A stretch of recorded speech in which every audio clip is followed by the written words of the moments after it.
habíamos visto esta presentación donde analizábamos y veíamos que la extinción del contrato de trabajo, ¿no es cierto?, pone fin al contrato, a esa relación que une al empleador con el trabajador, ¿no? Puede tener varias causas, nosotros la hemos visto a todas, y a modo de ejemplo veíamos que había causas objetivas como las económicas, las técnicas, las disciplinarias.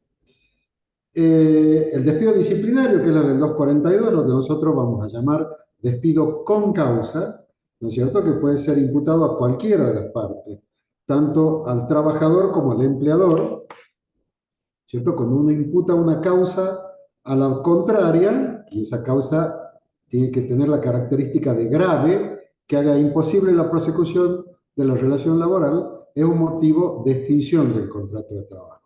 También habíamos visto que la renuncia al trabajador pone fin al contrato de trabajo, y habíamos visto cuáles eran los requisitos, y la jubilación ordinaria, que es, digamos, la forma normal de terminación del contrato de trabajo. El contrato de trabajo tiene la expectativa de existir hasta que el trabajador cumpla con los requisitos exigidos por la ley previsional de años de aporte y edad, ¿no es cierto?, para acceder a la jubilación ordinaria. También una de las causas muy excepcional es la finalización o cumplimiento del plazo en el contrato a plazo fijo, ¿no es cierto?, que es el único contrato temporal que tiene la legislación. Hemos visto que había causales de extinción voluntaria e involuntaria, ¿no? Voluntaria como la renuncia, la rescisión por mutuo acuerdo, ¿no es cierto? Eso surge siempre que hablamos de la voluntaria, es de la voluntad libre de alguna de las partes, ¿no? Y la involuntaria es cuando se producen algunos acontecimientos dentro de la relación laboral que no está previsto, ¿no es cierto?, pero que la ley lo tiene tipificado como una de las causas de extinción. Por ejemplo, las económicas, la muerte, la extinción por quiebra, la extinción por fuerza mayor, caso fortuito o fuerza mayor, esas entran dentro de las involuntarias. Habíamos separados las causales en tres listados, ¿no es cierto? Una referida al empleador, otra al trabajador y otra a ambas partes. La del trabajador habíamos visto que eran estas: periodo de prueba, renuncia, justa causa, abandono, muerte, jubilación, enfermedad inculpable e inhabilidad sobreviniente. Las imputables al empleador era el periodo de prueba, la justa causa, ¿no es cierto?, que son comunes a ambas partes. El despido sin causa, que ahora lo vamos a ver en forma más precisa, el despido discriminatorio, la fuerza mayor, las causas económicas, la muerte y la quiebra. Y las originadas por ambas partes de común acuerdo es la voluntad concurrente y el vencimiento del plazo, que están previstos en los artículos 241 y 250 de la Ley de Contrato de Trabajo. Habíamos comenzado a ver el preaviso, ¿no es cierto?, que esto es propio del despido sin causa, ¿no? El preaviso, el aviso previo, el aviso que le damos a la contraparte de que vamos a finalizar el contrato de trabajo sin expresar la causa, ¿no es cierto?, es una obligación de ambas partes, tanto del trabajador como del empleador. Como un atributo del principio de buena fe, ambas partes deben comunicar a la contraparte que vamos a poner fin al contrato de trabajo. Cuando lo haga el empleador, únicamente lo debe hacer cuando lo despide sin causa. Cuando lo haga el trabajador es cuando va a renunciar a su trabajo. ¿Para qué se instaura el preaviso? Para justamente como un atributo del principio de buena fe y para que la parte contraria tenga tiempo para reemplazar a ese trabajador o el empleador, ¿no es cierto?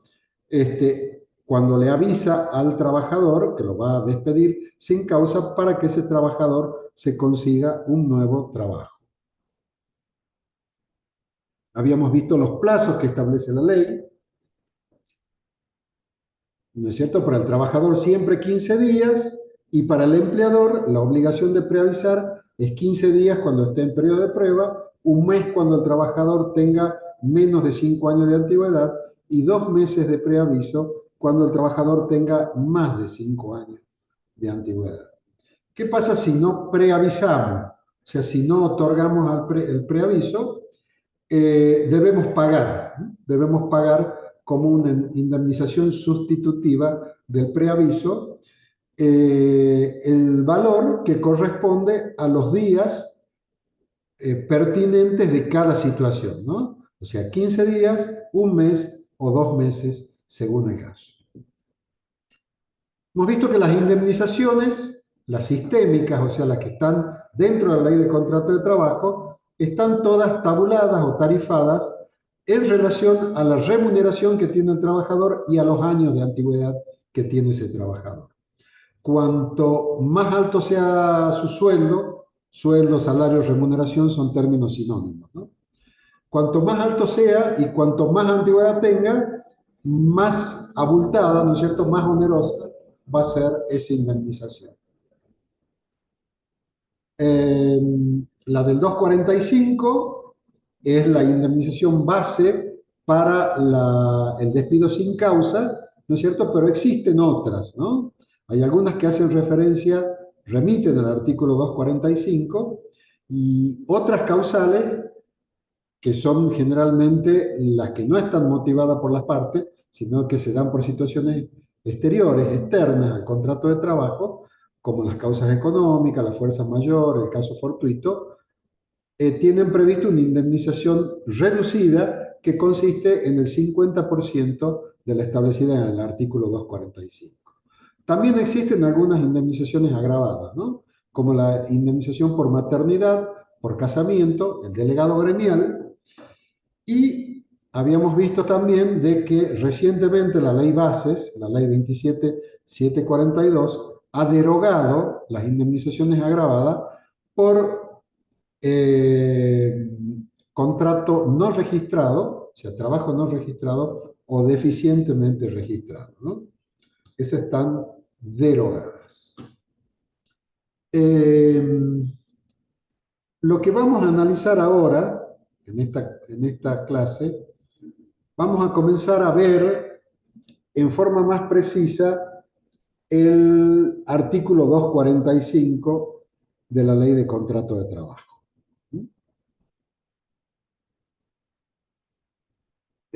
A ver, estoy compartiendo ahí. Compartir. Ir. Sí, doctor, está compartiendo. Ahora sí, doctor. Bueno, en esta unidad 10, ¿no es cierto? Que es yo considero que es la más importante de la materia porque condensa todo el derecho individual, ¿no es cierto? Que es la parte más importante del derecho del trabajo, ¿no? El derecho del trabajo que tiene una parte individual y una parte colectiva. Acá en esta unidad condensamos todos los institutos que hemos visto desde el inicio del dictado de la materia, ¿no? Desde la formación del contrato, la remuneración, la jornada, las situaciones especiales, las suspensiones, bueno, todo lo que hace, lo que forma parte al contrato de trabajo, ¿no? También muy especialmente al capítulo de los derechos y obligaciones de las partes, ¿no? Que están comprendidos en el artículo 62 a 89 de la Ley de Contrato de Trabajo. La extinción del contrato de trabajo, digamos, la causa principal es el despido sin causa, ¿no? Para eso habíamos dicho de que la ley tiene instaurada en el artículo 231 la obligación de preavisar, ¿no? Preavisar significaba justamente notificarle a la contraparte que íbamos a poner fin al contrato de trabajo. Eso en términos generales, ¿no? Lo habíamos definido como la última parte del segmento temporal del contrato de trabajo. También habíamos dicho que era el principio del final, el principio del fin del contrato de trabajo, que era la crónica de una muerte anunciada, eh, que avisábamos a la otra parte la extinción del contrato de trabajo y esta obligación era recíproca, ¿no? Del trabajador y del empleador. Entre los artículos 231 y 239 está todo el régimen de cómo lo instaura, ¿no es cierto? Y para eso eh, lo detalla precisamente, ¿no es cierto?, en forma muy precisa la ley de contrato de trabajo, razón por la cual deducimos de que es un instituto importante dentro del capítulo de extinción, ¿no? Justamente el capítulo de extinción comienza con el preaviso. Habíamos dicho que es una obligación y una garantía bilateral de las partes que consiste en notificar la extinción del contrato de trabajo con la antelación dispuesta por la ley, ¿no es cierto? Los plazos que habíamos citado al principio de la clase. Tiene por finalidad evitar la ruptura intempestiva del contrato y que se produzcan daños innecesarios por la interrupción brusca de la relación motivada en la mala fe de las partes, ¿no? Justamente lo habíamos definido como un atributo de buena fe de las partes que debe primar en todas las etapas del contrato de trabajo, tanto al celebrar, ejecutar como extinguir el contrato de trabajo. Acá, dentro de esto, a pesar de que no lo digan ni la ley, no lo diga ni la jurisprudencia, ni la doctrina, yo creo que dentro de este instituto, siempre lo he remarcado de esa forma, conlleva también una carga emocional, ética y moral muy importante, ¿no? Habíamos comenzado la clase pasada diciendo de que extinguir un contrato de trabajo era una situación relevante en la vida del trabajador, ¿no? En la vida de todo, inclusive también del propio empleador, ¿no? Como nosotros tenemos, como empleadores, tenemos un trabajador muy importante, que si nos vaya un trabajador, una persona con la que quizás no solamente hemos tenido lazos profesionales, sino también lazos personales, que muchas veces conlleva también un lazo sentimental de querer, de apreciar a la persona, ¿no es cierto? Porque estamos hablando de un contrato que vincula personas, ¿no? Debemos ver la parte humana que hay detrás de esta situación, ¿no? Y les digo que conlleva una carga emotiva muy importante a la cual hay que agregarle la ética y la moral, porque no podemos extinguir un contrato de trabajo con una carga de perversidad. Yo hace poco he visto a uno de los ministros del gobierno donde alardeaba de que este gobierno había echado a 52.000 o 54.000 trabajadores, ¿no? Probablemente, la verdad que no he seguido mucho el caso, ¿no es cierto? Pero probablemente haya sido necesario, ¿no es cierto? O sea una reestructuración del Estado, ¿no es cierto? El Estado como empresa, ¿no es cierto? Donde se veían gastos innecesarios. Entonces había que achicar el gasto eh, y para eso se utilizó, entre otras cosas, la rescisión de ciertos contratos, ¿no es cierto? Lo que a mí no me parece bien de que se alardee sobre eso, porque ese número que él había manifestado, no me acuerdo si eran 52.000 o 54.000, son la misma cantidad de familia que ha quedado en la calle, ¿no? O sea, no es un tema menor, hay que manejarlo a este tema con cierta prudencia, con calidad humana, porque se podría haber dicho lo mismo, que era necesario rescindir esos contratos para lograr los fines que tiene establecido el Estado, ¿no? O la política del Estado que se está aplicando y que se decidió ajustar en los recursos humanos. Eso es muy importante, ¿no? Sin ir más lejos, acá en la propia provincia de Tucumán, ¿no es cierto? En una forma antiética y antimoral, o inmoral, que es lo mismo, el Ministerio Público Fiscal, el MPF, ¿no es cierto? Que forma parte del Poder Judicial, pero está separado. El año pasado, justo cuando cambió el gobierno nacional, a pesar de que esto forma parte de la estructura del gobierno provincial, despidió a los trabajadores por vía de WhatsApp. Había celebrado una cierta cantidad de contratos que habían recientemente, antes de la notificación del despido o de la rescisión, habían sido renovados esos contratos y decidieron rescindir por vía de WhatsApp cuando los trabajadores estaban de vacaciones, en pleno enero. Estaban gastando a cuenta con la tarjeta de crédito, ¿no es cierto? Decir, bueno, eso hay que tener cuidado y eso es una recomendación más que nada personal, ¿no es cierto? Si es que ustedes algún día deben ejercer el control de los recursos humanos o ejercer la dirección de los recursos humanos de alguna empresa o de alguno de sus clientes, eso se debe resguardar, ¿no? Porque estamos tratando con personas que merecen el respeto y que tienen la dignidad de recurrir a un contrato de trabajo para realizarse justamente como persona, ¿no? Esto es un paréntesis que yo les quería decir y darles un par de ejemplos de lo que no debe pasar, ¿no? De lo que la ley, de lo que el principio de razonabilidad y el principio de buena persona, ¿no es cierto?, indica cómo se debe realizar. Es muy importante que nosotros, no solamente en este tema, sino en toda la aplicación o la interpretación que hagamos de la ley, tengamos en cuenta el aspecto humano de la persona que trabaja, ¿no? De la dignidad.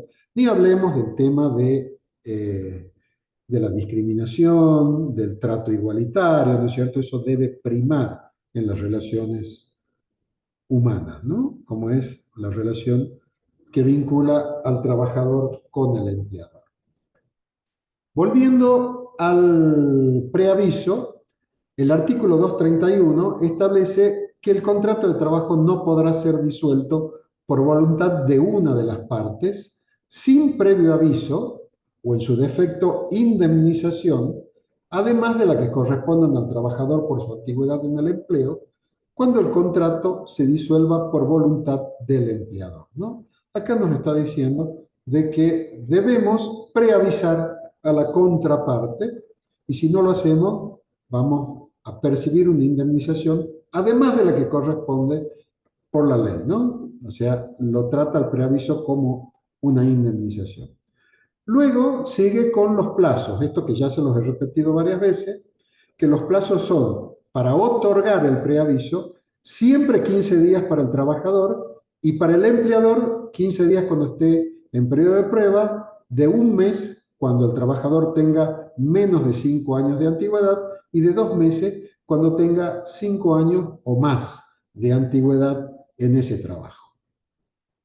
La parte que lo omita, o sea, quien no notifique a la otra parte, ¿no es cierto? Quien no preavise efectivamente a la otra parte, debe pagar una indemnización sustitutiva que constituyen los montos dinerarios de los salarios que involucran esos plazos que habíamos visto, ¿no? De 15 días, de un mes o de 2 meses. Además, establece que los plazos comenzarán o correrán a partir del día siguiente de la notificación del preaviso. También habíamos visto en la clase pasada que las notificaciones en el derecho del trabajo son recepticias, o sea que surten efecto a partir de que esa notificación ingresa en el fuero íntimo del destinatario, ¿no es cierto? O sea, el destinatario toma conocimiento de lo que la contraparte le ha querido notificar. Les hago una reflexión sobre este punto, ¿no es cierto? Porque el plazo del cómputo del preaviso se ha modificado hace poco. Antes era a partir del primer día del mes siguiente. O sea, si yo notificaba hoy qué día es, 19, 18, si yo notificaba hoy un preaviso, los plazos comenzaban a contarse a partir del 1 de octubre. Eso era antes de la modificación. Con la modificación se establece que los plazos comienzan a computarse a partir del día siguiente de la notificación. O sea, yo he recibido hoy y esos plazos de 15 días, de un mes o 2 meses, comienzan a partir de las 0 horas del día de mañana. Eso también tiene que quedar claro, ¿no? O sea, en ese sentido se ha simplificado la notificación, ¿no? Porque una vez recibida, comenzamos a computar los plazos a partir de las 0 horas del día siguiente. Además, dentro de este capítulo del preaviso, nos aparece otra indemnización. Esa indemnización se llama integración del mes de despido. ¿En qué consiste esta indemnización, que es la integración del mes de despido? Que cuando el despido dispuesto por el empleador sin causas se produzca o se notifique un día que no corresponda con el último día del mes, supongamos que hoy, 18 de septiembre, se nos ha notificado un despido sin causa, al mes de septiembre lo voy a cobrar íntegro. Hasta el día de hoy que se termina el contrato, voy a cobrar los salarios, ¿no es cierto? El sueldo proporcional los 18 días trabajados hasta hoy, y a partir de mañana hasta el último día del mes, voy a cobrar una indemnización integrativa del mes de despido. Por eso se llama integración del mes de despido. El 233 dice que cuando la extinción del contrato dispuesta por el empleador se produzca sin preaviso, en fecha que no coincida con el último día del mes, la indemnización sustitutiva debida al trabajador se integrará con una suma igual a los salarios por los días faltantes hasta el último día del mes en que se produjera el despido. La integración del mes de despido no procederá cuando la extinción se produzca durante el periodo de prueba. O sea que durante el periodo de prueba no hay integración del mes de despido. Por lo tanto, los requisitos para que proceda la integración del mes de despido son los siguientes. Que se trate de un despido sin causa, ergo, la integración del mes de despido se paga únicamente en despido sin causa. No se paga en la extinción por muerte, extinción por causas económicas, por causas disciplinarias, únicamente en el despido sin causa. Eso recuerden bien. Preaviso e integración del mes de despido únicamente en despido sin causa. Volvemos. Primer requisito, que se trate de un despido sin causa. Segundo requisito, que no se haya otorgado el preaviso, o sea, que no se haya preavisado. Tercer requisito, que el despido no coincida con el último día del mes. Les daba el ejemplo de que notificábamos hoy un despido, debía integrarse con los días faltantes hasta que termine el mes en que se produjo el despido. En el caso del mes de diciembre, ¿no es cierto? Hoy, 18, se paga del 19 al 30 esos días como una indemnización integrativa del mes. Y además que ese despido sin causa no está en periodo de prueba. Periodo de prueba no corresponde la integración del mes de despido. Además, la ley dice que el despido no podrá ser retractado salvo acuerdo de parte. Le da una formalidad más. O sea, una vez que se ha producido el despido, no podemos volver, no podemos hacer marcha atrás. La única posibilidad que podemos dejar sin efecto ese despido es cuando hay acuerdo de partes, ¿no? Ambas partes se ponen de acuerdo.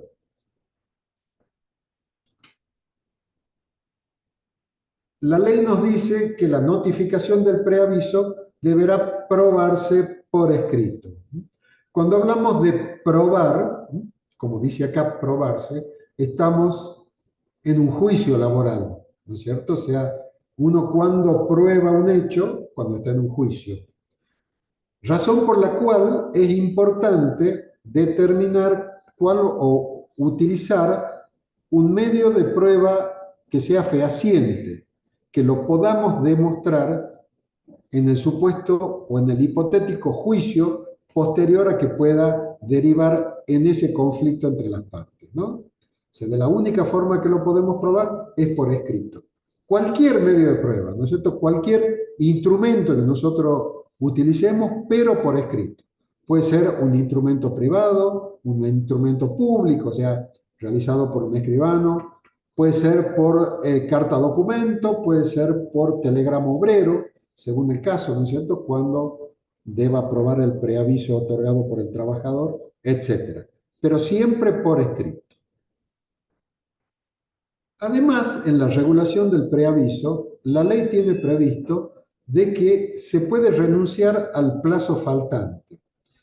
Esto es cuando otorgamos el preaviso, ¿no es cierto? O sea, yo, empleador, preaviso a mi trabajador que voy a extinguir el contrato de trabajo, por ejemplo, el 20 de octubre de este año.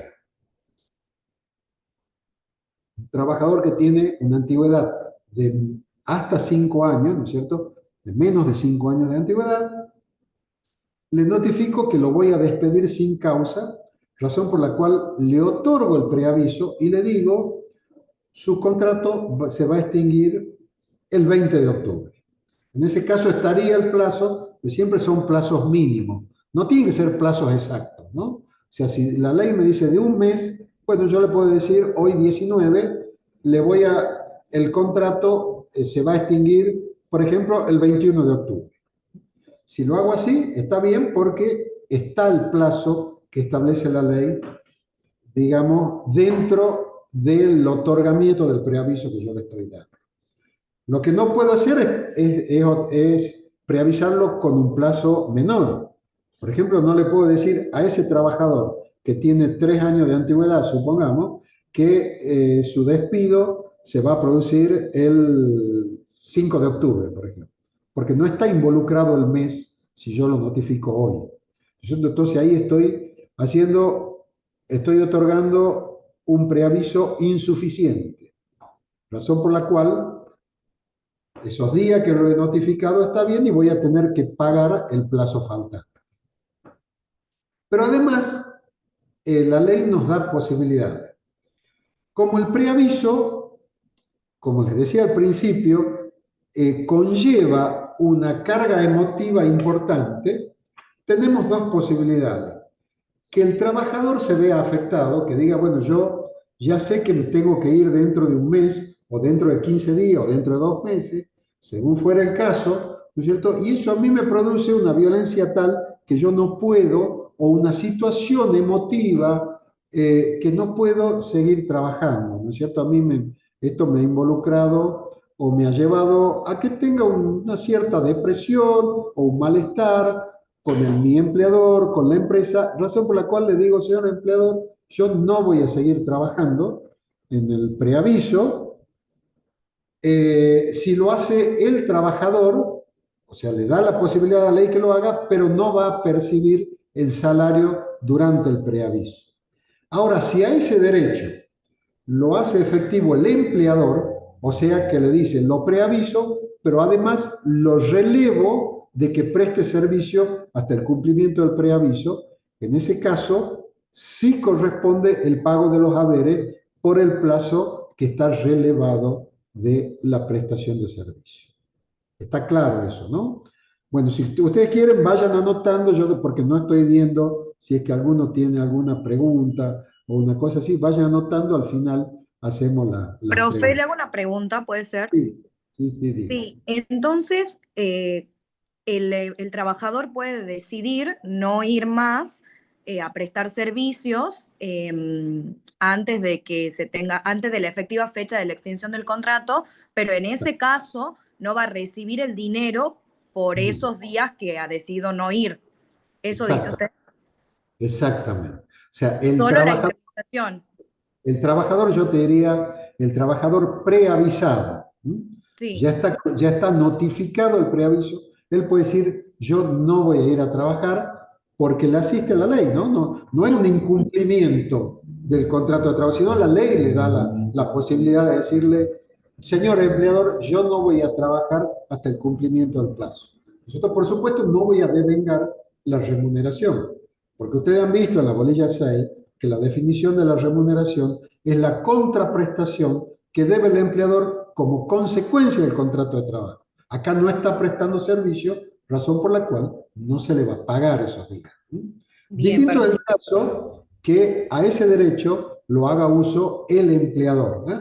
Que le diga te relevo de que cumpla servicio en este plazo. ¿No es cierto? El trabajador ahí no se lo ha escuchado, no se ha manifestado, él se supone que tiene su fuerza de voluntad a disposición del empleador, razón por la cual en ese caso sí se debe pagar la remuneración, porque es Perfecto. el empleador quien lo releva de la obligación de prestar servicio. Muchas Esas son gracias. opciones que nos da la ley. Además, durante el preaviso, el trabajador tiene una licencia horaria, una licencia diaria de 2 horas, ¿no es cierto?, que la debe utilizar para salir a buscar trabajo. Esa ha sido la finalidad que ha tenido el legislador que ha hecho la ley de contrato de trabajo al establecer esta licencia diaria del artículo 237. Que esas 2 horas pueden ser las 2 primeras horas, las 2 últimas horas e incluso sumar esas horas para disponer de un día a la semana, ¿sí? De un día y medio a la semana, según fuera el caso de con cuántas horas está contratado ese trabajador, ¿no? El Profe, 236, sí, diga. no me quedó claro a mí en cuanto a los plazos, justo esa parte no escuché bien. Por ejemplo, si le notifica que el 15 de septiembre va a trabajar hasta el 20 de octubre, ¿hasta cuándo le debe liquidar digamos, el mes completo de septiembre o esos 20 días de octubre también? Le tiene que liquidar todo hasta la fecha de la extinción, que si lo ha notificado que el 20 de octubre se extingue el contrato, hasta el 20 de octubre le tiene Hasta el que último liquidar, día, digamos. hasta el último día, ¿no? Gracias. Salvo que el trabajador utilice la opción legal de no trabajar, ¿no? Pero hasta el día que ha trabajado le tiene que pagar y después, con esa excepcionalidad que le da la ley, que el trabajador diga no voy a trabajar, ¿no es cierto? No le pago los salarios Ah, de esos. perfecto. Gracias. Bueno, volviendo a la licencia diaria, el 237 dice, salvo lo dispuesto en la última parte del 236, durante el plazo del preaviso, el trabajador tendrá derecho, sin reducción de su salario, a gozar de una licencia de 2 horas diarias dentro de la jornada legal de trabajo, pudiendo optar por las 2 primeras, las 2 últimas de la jornada, y el trabajador igualmente podrá optar por acumular las horas de licencia en una o más jornadas íntegras, ¿no? O sea, ya sabemos que tiene 2 horas por día. De ahí él puede decir, de utilizar las 2 primeras, las 2 últimas, o sumo las horas y saco una o 2 jornadas, según habría que ver cuántas horas tiene la jornada de ese trabajador. ¿Está claro eso? Bueno, acá no me puede responder. Sí, profe. Bueno, además, la ley remarca que durante el plazo del preaviso subsisten todas las obligaciones emergentes del contrato de trabajo. O sea, no es que se suspenden las prestaciones de la RT, de la obra social, no, es un contrato exactamente igual como que venía y ambas partes tienen los mismos derechos y obligaciones que antes de que esté notificado el preaviso. O sea, eso es, inclusive si la ley no lo decía, se interpretaba de esa forma, ¿no es cierto? Porque el contrato se extiende hasta la extinción y el preaviso, digamos, comprende parte de la ejecución del contrato de trabajo. Además, fíjense en la distinción que hace la ley en el artículo 239.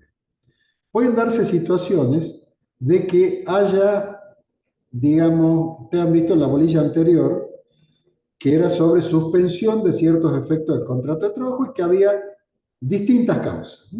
Pueden ser disciplinarias, la más importante es la de las enfermedades y accidentes inculpables, donde subsiste la obligación del pago de la remuneración, pero no hay obligación de prestar servicio justamente porque hay una enfermedad o un accidente que lo incapacita, le imposibilita al trabajador la prestación de los servicios.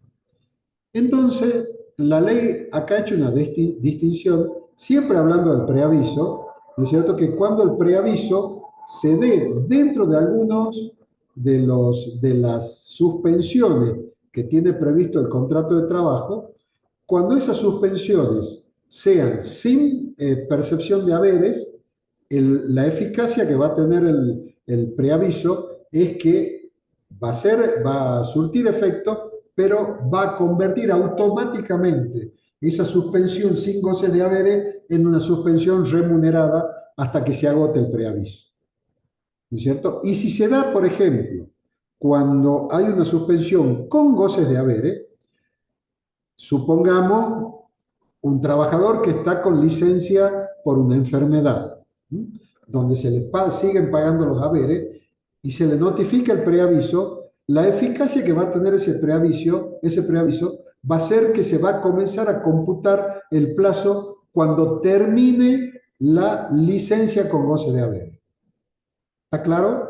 Digamos, yo estoy con una enfermedad, ¿no es cierto? Y he notificado y estoy con licencia con goce de sueldo. Mi empleador me notifica el preaviso. La eficacia que va a tener ese preaviso va a ser que se va a computar a partir de que a mí me den el alta médica de la enfermedad que tengo, ¿no es cierto? Y que estoy gozando de esos haberes. Termina la licencia y recién comienza a contarse el plazo del preaviso. Y puede pasar al revés también, que esté cumpliéndose el plazo del preaviso y el trabajador tenga una enfermedad o un accidente. Entonces, en ese caso, suspende el plazo del preaviso, se desarrolla digamos, la licencia por enfermedad o por accidente, o sea, licencia con goce de sueldo. En ese caso, suspende el plazo que ha corrido del preaviso hasta el alta médica y cuando termina el alta, se reanuda el cómputo del plazo del preaviso. Cuestiones bastante que se dan mucho en la práctica, ¿no? Bueno, estos son los distintos supuestos que yo les había dicho recién, todo está en el artículo 239. Y de ahí pasamos al despido sin causa. Yo les había dicho en la clase anterior que en la República Argentina todavía está el derecho del empleador a poner fin a un contrato de trabajo sin expresarle la causa. Es decir, queda usted despedido sin causa. En ese caso, debe pagar la indemnización que establece la ley de contrato de trabajo. Lo que nosotros le llamamos la indemnización sistémica o la indemnización integral por el despido sin causa del 245. Yo creo que este artículo es el artículo más importante que tiene la legislación laboral, ¿no? O sea, y a este artículo es al que lo atacan todos los gobiernos cuando asumen que hablan de la reforma laboral, todo apuntan contra este artículo, ¿no es cierto? Que es la indemnización que tiene el trabajador por la antigüedad que ha dejado en ese trabajo, ¿no es cierto? Con toda la experiencia, con todo el efuso esfuerzo, su trabajo que le ha brindado al empleador, la ley indemniza reconociéndole esa antigüedad, fijando esta indemnización, ¿no? Esta es una indemnización tabulada, que tenemos en cuenta la remuneración del trabajador y la antigüedad, y consiste en pagar un mes de sueldo por cada año de antigüedad que tenga el trabajador. El trabajador, decíamos la clase pasada, que tiene un sueldo de 1.000.000 de pesos y tiene 10 años de antigüedad, le corresponde en concepto de indemnización por antigüedad 10 millones de pesos, ¿no es cierto? Un sueldo por cada año de antigüedad que tenga. Ya vamos a ver que esa remuneración que tomamos como base tiene un tope y además los años de antigüedad se computa uno más cuando tiene una fracción mayor de 3 meses. Pues no, los despidos no se producen siempre en la fecha exacta en que cumple, digamos, aniversario del ingreso a ese trabajo, sino que tenemos que ver el cómputo, cuánto tiempo tiene. Si tiene una fracción mayor a 3 meses, se considera un año más. Trabajador, por ejemplo, de 4 años y 5 meses de antigüedad, que le corresponde 5 años de antigüedad. La ley considera que tiene 5 años. ¿Qué dice el 245? Que en los casos dispuestos por el empleador sin causa, se deberá pagar al trabajador o trabajadora una indemnización equivalente a un mes de sueldo por cada año de servicio o fracción mayor de 3 meses. Ese es el principio general. Un mes de sueldo por cada año de servicio o fracción mayor de 3 meses. Eso tiene que estar bien claro. Eso, ustedes ese concepto lo deben manejar con mucha claridad, ¿no? Con mucha precisión. Aquí nos dice que para qué es lo que vamos a tomar como base de cálculo, ¿no es cierto? Que es la remuneración para multiplicar por la antigüedad. Vamos a tomar como principio general la mejor remuneración mensual, normal y habitual.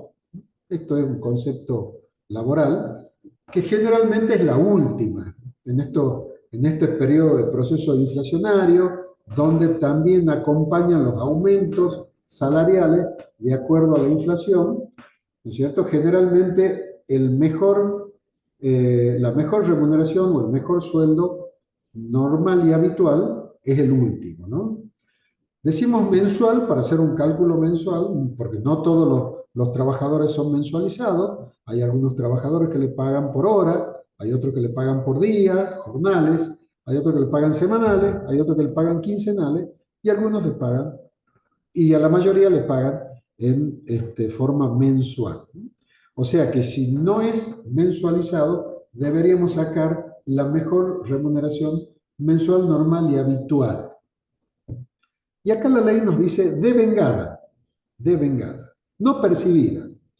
Percibido no es lo mejor, no es igual a que devengado. Percibido es lo que realmente ha cobrado. Y devengado es lo que la ley dice que le corresponde percibir.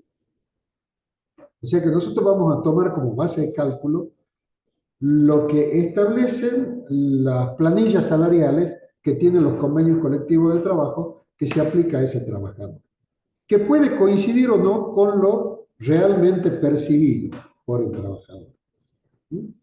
Por eso acá la ley dice devengado.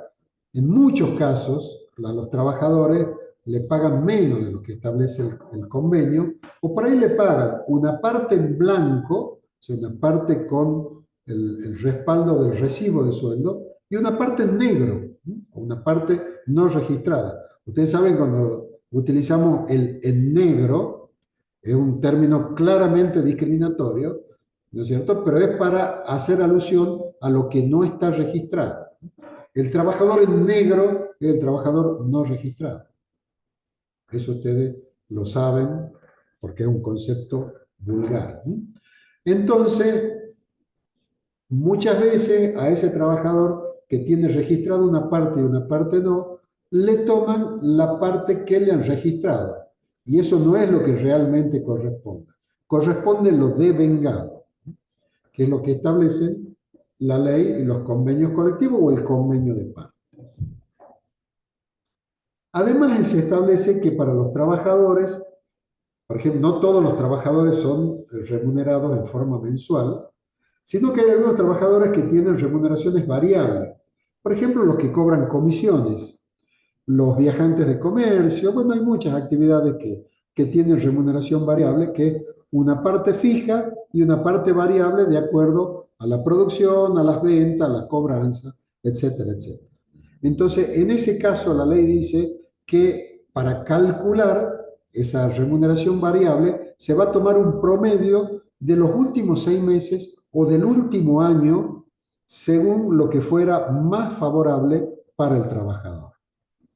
¿No es cierto? O sea, que debemos analizar las últimas remuneraciones, en el caso de que sean variables, y vamos a elegir la mejor remuneración para tomar como base, para multiplicar por la antigüedad y sacar la indemnización del artículo 245, que es indemnización por despido o indemnización por antigüedad.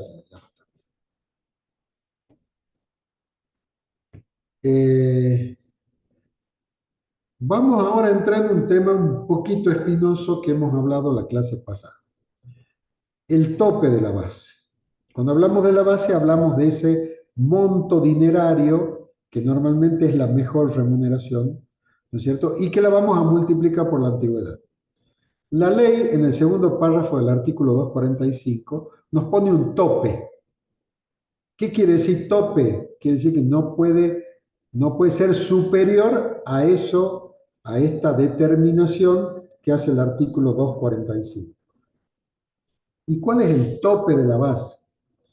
Pues si ustedes lo ven al artículo 245, así en la ley, se van a dar cuenta que es un párrafo medio. El segundo párrafo es un párrafo medio largo. Yo se los resumo. Lo que dice el segundo párrafo es que ese tope de la base no puede exceder a 3 sueldos promedios del convenio colectivo aplicable a ese trabajador, según su actividad. Se lo hago más fácil.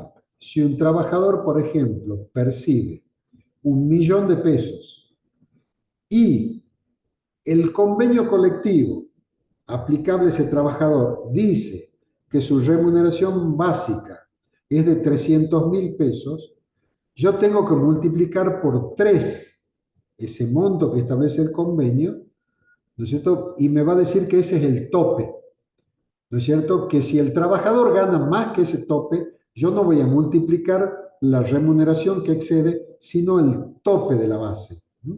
Los 3 sueldos promedios del convenio.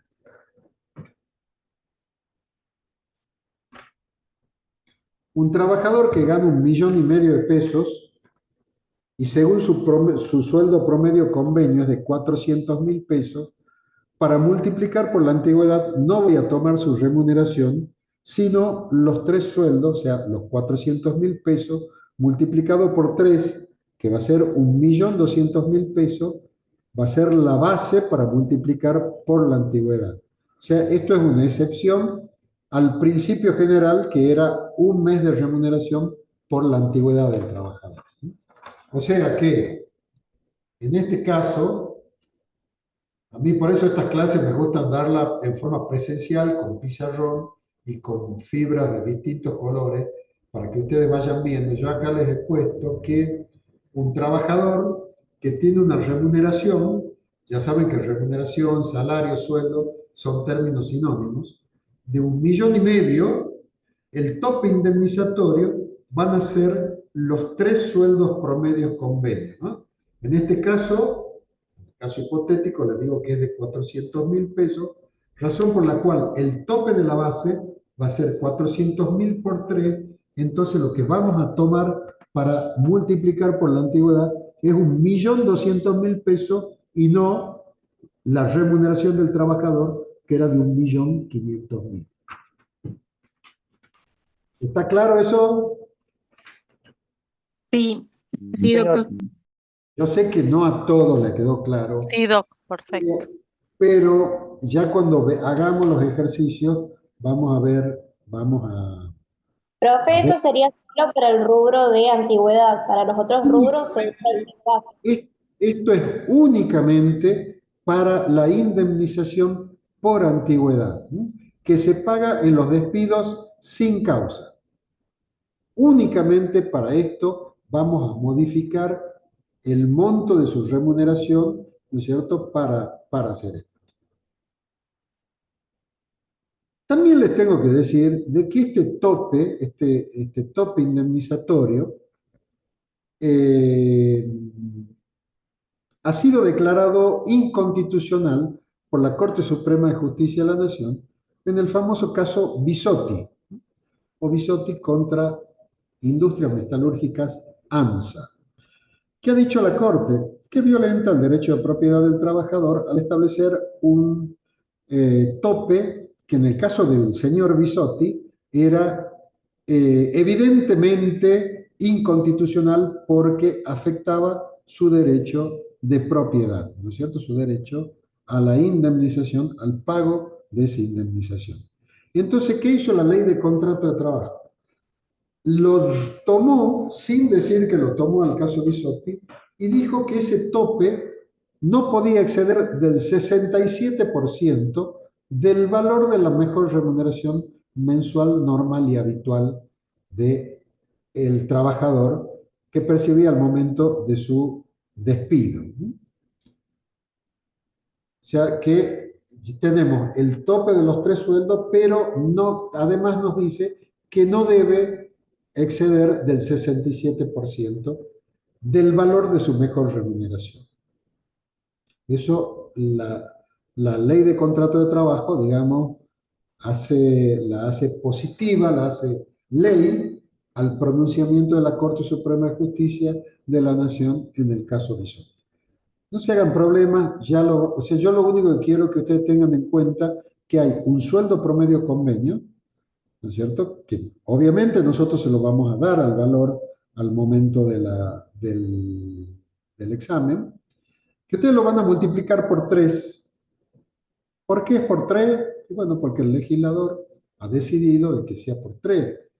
Y eso que Sturzenegger y todo esto que están modificando sin saber la legislación laboral, no se den cuenta porque lo van a bajar a 1, ¿no es cierto? O a 2, no sé, porque ustedes han visto que estamos en un proceso de pérdida de los derechos del trabajador, ¿no?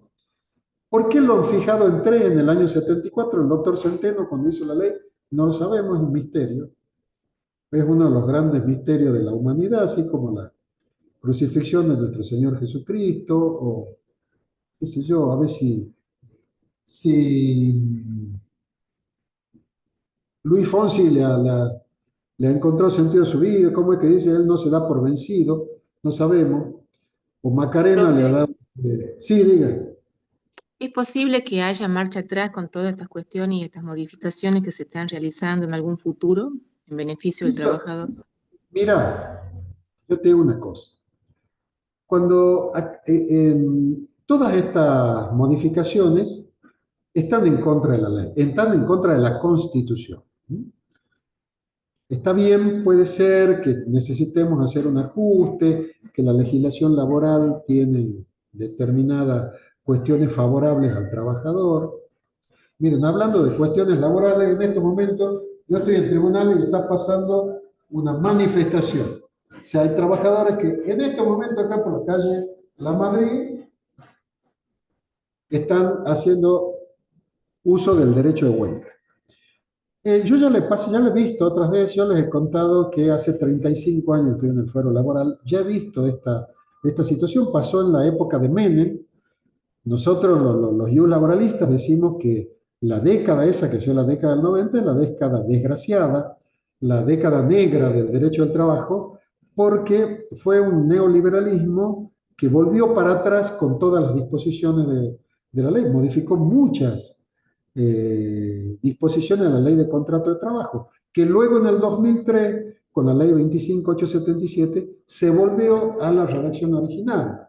O sea, no hago futurología, pero te puedo decir que yo creo en el orden natural de las cosas, eso que habla la metafísica, y si vos el río lo cambias de cauce, el río normalmente va a tratar de volver por su cauce natural, Y en tanto y en cuanto no modifiquemos la Constitución, o sea, yo lo que te estoy diciendo no es una aspiración personal, no es una cuestión, un parecer mío, sino que estoy respetando la Constitución, ¿no? La Constitución Nacional dice que el trabajo en sus diversas formas gozará de la protección de las leyes, por lo cual nosotros tenemos un sistema protegido, ¿no es cierto? Todo esto que nosotros estamos viendo es atributo de esa garantía o ese derecho constitucional, ¿no? Cuando ustedes juren como abogado o si algún día ejercen algún cargo público, en el caso mío en particular, cuando he jurado como juez, cuando he jurado como abogado, cuando he jurado como profesor, siempre en el juramento hipocrático que te hacen hacer, vos jurás, además que lo podés hacer por tus creencias religiosas o por tu honor, siempre te dicen de defender la Constitución Nacional y las leyes que se dictan en su consecuencia. Eso está en la formalidad del juramento. También lo tiene el presidente, el gobernador y todos los miembros que integran el Poder Ejecutivo, sea nacional, provincial o municipal, ¿no? Y yo defiendo la Constitución, ¿no? Porque la Constitución es la que establece nuestro ADN como sociedad. Si no existiera, si no respetaríamos la Constitución, esto sería un caos. Cada uno diría, bueno, el derecho mío es este. No, no, nosotros tenemos que aceptar lo que dice la Constitución y las leyes que se dictan en su consecuencia, ¿no? Porque, así que yo no te podría contestar si esto se va a volver atrás o no, porque no sé hacer futurología, a mí me gusta estudiar las leyes dictadas. En el caso mío, que yo soy juez laboral, soy un esclavo de la ley, yo tengo que aplicar la ley, me guste o no me guste. Las leyes estas que se han dictado son imperativas y obligatorias para todas las personas de nuestro país, ¿no es cierto? Los que están dentro del límite político de nuestro país, ¿no? Dentro de la frontera de nuestro país. Que sean buenas, que sean malas, que sean justas, que sean injustas. Eso depende de quién ha motivado esta ley, ¿no? Lo que sí nosotros los jueces somos los que podemos declarar las inconstitucionalidades. Recién hablábamos del caso Bisotti. En el caso Bisotti la ley dijo, en la Corte dijo, esta norma, el segundo párrafo del artículo 245, viola los derechos de propiedad que tienen garantizado todos los ciudadanos de nuestro país por el artículo 17 de la Constitución Nacional, ¿no es cierto? Bueno, para eso nosotros estudiamos, conocemos, nos capacitamos y cuando tenemos que resolver una cuestión decimos, ¿esta ley es constitucional o es inconstitucional? Eso es lo que yo te puedo decir hasta ahora. Sí te puedo decir que la ley Bases no ha respetado el principio de progresividad, que es un principio básico del derecho al trabajo, que la ley posterior debe respetar los derechos que han sido incorporados al patrimonio jurídico de cada persona, o en este caso de cada trabajador, ¿no? O sea, yo como trabajador voy incorporando derechos, por ejemplo, mi antigüedad, mi derecho a percibir el sueldo anual complementario, mi derecho a tener una registración, mi derecho a tener una licencia paga en caso de una enfermedad o un accidente inculpable, mi derecho como persona gestante a tener una licencia cuando voy a dar a luz un hijo, ¿no es cierto? Bueno, la protección contra la maternidad, todo eso, son derechos que se van incorporando dentro del patrimonio. Y la ley posterior, la ley que se dicte con posterioridad, debe respetar los derechos incorporados al patrimonio del trabajador. Ustedes imagínense que mañana, en la reforma laboral que dicen que van a dictar, se saque la protección contra la maternidad, ¿cierto? Invariablemente, la raza humana se va a ver degradada porque ¿cuál es la razón por la cual se le otorga a la trabajadora embarazada 90 días, ¿no es cierto?, en una pausa en su trabajo para que tenga su bebé, para que lo cuide, para que los primeros días, ¿no es cierto?, de vida de su hijo pueda hacer el acompañamiento, todas las cuestiones biológicas y fisiológicas que yo no las conozco, que eso lo conocen los médicos, pero que la ley la tiene prevista, ¿no es cierto? O sea, una ley que dicte la derogación de ese derecho sería una ley abiertamente inconstitucional, porque violaría el principio de progresividad, que es un atributo del principio protectorio que surge de la propia Constitución Nacional, ¿no? A la cual debemos observar, respetar, cumplir y en el caso de los jueces, hacerla cumplir. Así que bueno, ese es digamos, el panorama en que estamos. Ustedes saben que con nosotros nos preparamos permanentemente, nos dan cursos de pedagogía universitaria. O sea, la pedagogía universitaria son conceptos que nosotros manejamos para que los conocimientos nuestros los podamos hacer llegar a ustedes, ¿no? No solamente digamos, el tema esencial, el tema de lo que estamos viendo, sino de que la forma en que yo se los exponga, ustedes lo comprendan.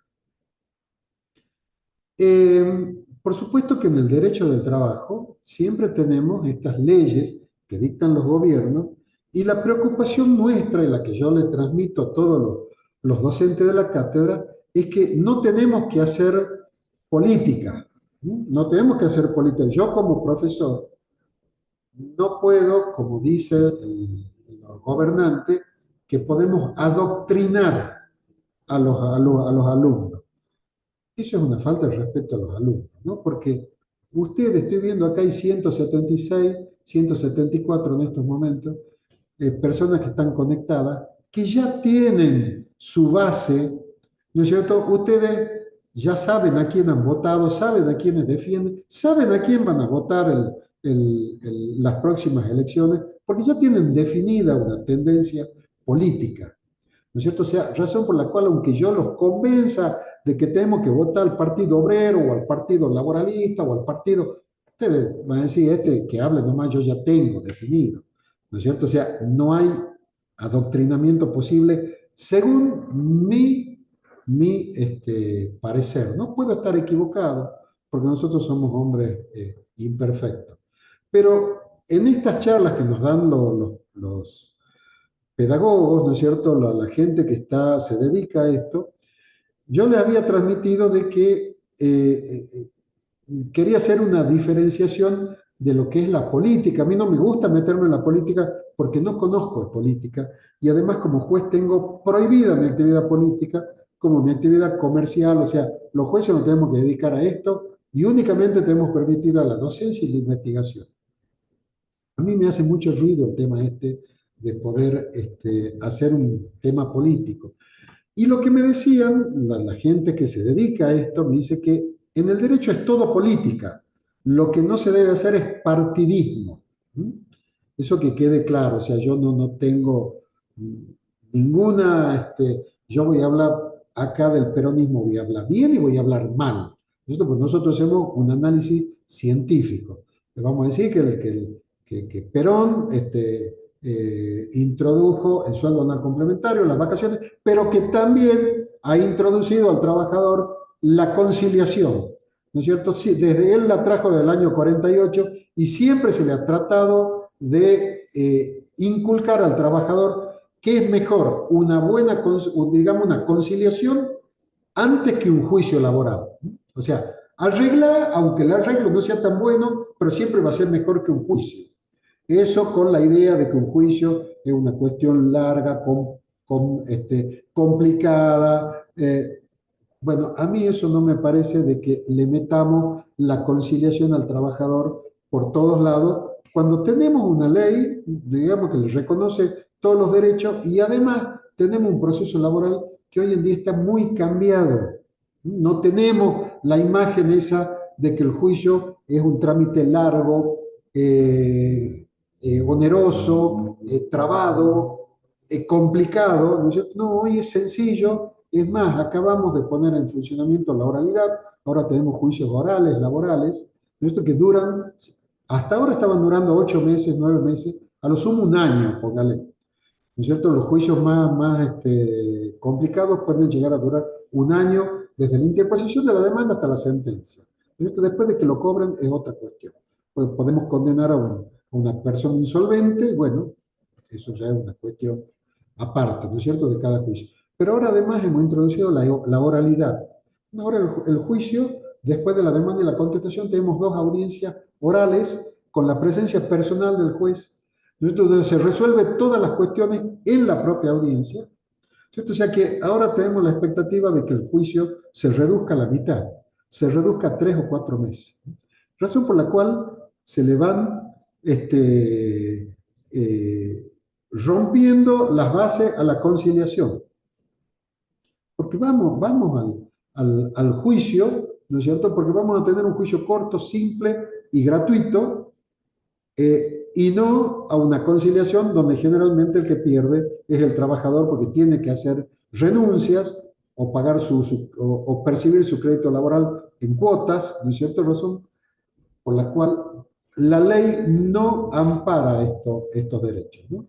Así que bueno, esto es digamos, un paréntesis que yo quería hacerle, que le transmito a mis docentes, de que hay que tener mucho cuidado con esta cuestión.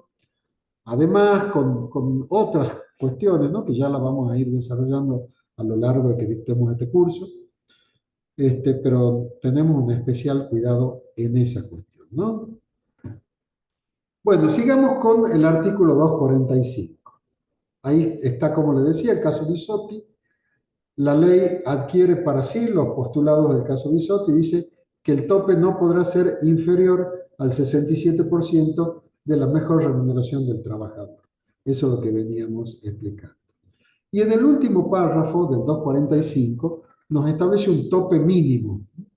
Primero veíamos el tope de la base y ahora vemos el tope mínimo, que dice si como consecuencia de toda esta operación que nosotros estamos viendo, nos da un resultado que la indemnización sea inferior a un sueldo mensual normal y habitual del trabajador, siempre el tope mínimo va a ser la mejor remuneración mensual normal y habitual del trabajador. O sea que como consecuencia de este proceso, si nos da un monto en concepto de indemnización por antigüedad inferior al mejor sueldo, se debe pagar un sueldo.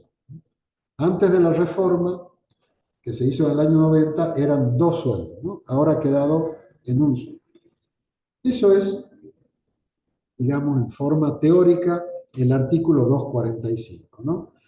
La ley bases, la ley 27742, vigente desde el 9 de julio del año pasado, establece o introduce dentro del 245 el fondo de cese laboral.